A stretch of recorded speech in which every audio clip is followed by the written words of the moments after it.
Question number 5 is find k given that point is equidistant from these point. Let करते हैं, ये point आपके पास कोई A है, ये पॉइंट आपके पास कोई B है और ये वाला पॉइंट आपके पास कोई C है। बोला ये गया है कि आप के फाइंड आउट करें जब आपके पास A से लेकर जो A वाला पॉइंट है वो B से भी इक्वल डिस्टेंस पे है और A वाला पॉइंट C से भी इक्वल डिस्टेंस पे है। यानी अगर कोई पॉइंट A इधर है, कोई पॉइंट B यहाँ, कोई पॉइंट C यहाँ, तो A का B तक का डिस्टेंस और A का C तक का डिस्टेंस दोनों क्या हैं, इक्वल हैं। तो इट्स मीन आपने इस पॉइंट का इस पॉइंट से पहले आपने डिस्टेंस फार्मूले से डिस्टेंस फाइंड आउट करना है, देन इस पॉइंट का इससे A का B से डिस्टेंस फार्मूले से डिस्टेंस फाइंड आउट करें और A का C से। जब हमने A B फाइंड आउट किया तो ये आपके पास एक अननोन वेरिएबल आ गया जिसको आप मज़ीद सॉल्व नहीं कर सकते। A का B तक फाइंड आउट किया, A का C से पॉइंट फाइंड आउट किया, ये आपके पास आ गया। अब क्या बोला गया था कि A B और A C दोनों इक्वल डिस्टेंस पे हैं, तो इसका मतलब है आप कह सकते हो कि A B दोनों और A C दोनों इक्वल हैं एक दूसरे के। A B को आप मज़ीद फर्दर सॉल्व करो तो 7 माइनस के का स्क्वायर आप ओपन कर दो, A square minus 2AB plus B square. Similarly 1 minus के स्क्वायर आप लोग ने फाइंड आउट कर देना है। ये दो आपके पास इक्वेशंस बनेंगी, क्योंकि दोनों का डिस्टेंस इक्वल है तो इन दोनों को आपने इक्वल कर देना है।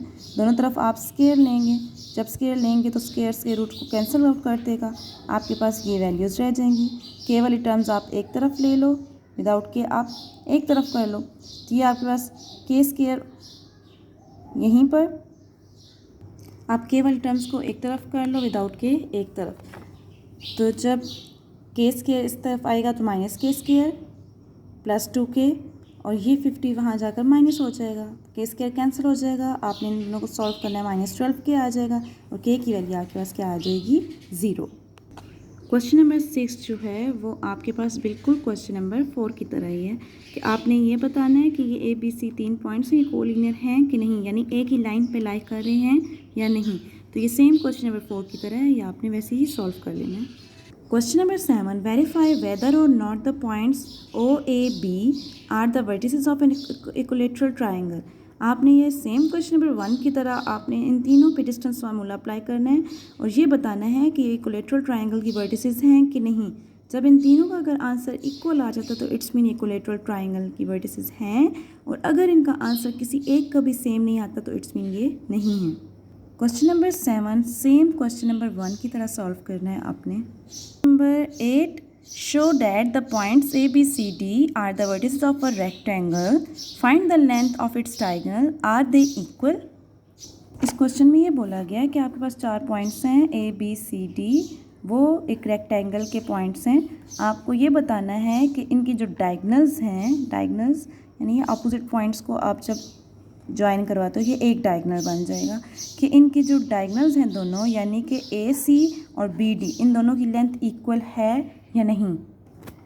तो आप एक रेक्टेंगल बना लो इधर ABCD और जब डायगनल्स ड्रा करो तो ये आ जाएगा AC और BD। आपने AB का डिस्टेंस फाइंड आउट कर लेना है जो 11 आया है, BC का, CD का, DA का, चारों डिस्टेंस आपने इस तरीके से फाइंड आउट कर लेने हैं। इसके बाद A से C तक का डिस्टेंस, B से D तक का डिस्टेंस। जब आप ये डिस्टेंस फाइंड आउट कर लोगे तो आपने एट द एंड ये बताने हैं कि AC का आंसर और BD का आंसर इक्वल आया है या नहीं, यानी डायगनल्स जो हैं वो आपके पास इक्वल हैं या नहीं। Question number 9, show that the points MNPQ are the vertices of a parallelogram. Parallelogram आपने देखिए बच्चे कुछ इस टाइप की होती है, इसको नाम दे दें आप MNOP। सेम इसमें सिमिलैरिटीज़ ये हैं कि ये रेक्टेंगल की तरह ही होती है जिसमें दो साइड्स जो हैं वो इक्वल होती हैं। चेंजिंग इसमें ये है कि रेक्टेंगल में आपके पास 90 का एंगल यहाँ बनता है, जबकि यहाँ आपके पास 90 का एंगल नहीं बनता। तो आपने एक पैरेललोग्राम में MN, NO, OP और PM इन चारों साइड्स पे आपने डिस्टेंस फार्मूला अप्लाई कर देना है। जब आप इन चारों साइड्स पे डिस्टेंस फार्मूला अप्लाई कर दोगे, यानी कि ये आपके पास डायग्राम अगर है तो MNOP, MN फाइंड आउट किया, NO फाइंड आउट किया, OP फाइंड आउट किया और फिर MP। जब आप ये फाइंड आउट कर लेते हो तो आपने at the end Pythagoras theorem apply कर देना है। आप पाइथागोरस थ्योरम अप्लाई करो। वो किस तरीके से आप पाइथागोरस थ्योरम अप्लाई करोगे कि वो हमेशा आप राइट ट्रायंगल पे अप्लाई करते हो। अगर आप ये एक डायगोनल इसका निकाल लो M से लेकर P तक, जब NP भी आपके पास आ जाएगा तो इस एरिया पे आप पाइथागोरस थ्योरम अप्लाई करो। अगर आपके पास वो हाइपोटेन्यूज का स्क्वायर जो है वो बेस और परपेंडिकुलर के सम के इक्वल नहीं आता तो इसका मतलब है वो आपके पास पैरेललोग्राम है।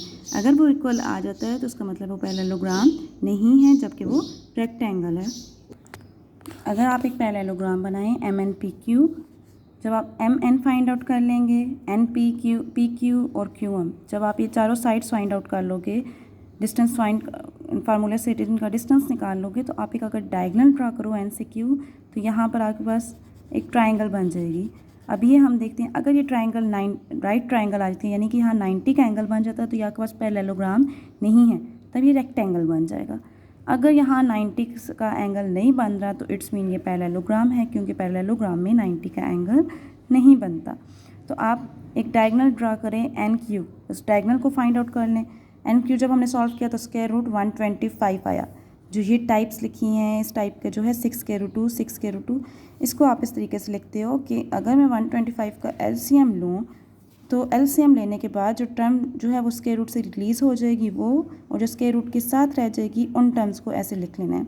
अब आप उस पर फार्मूला अप्लाई करें पाइथागोरस थ्योरम, तो NQ² is equal to QP² plus PN²।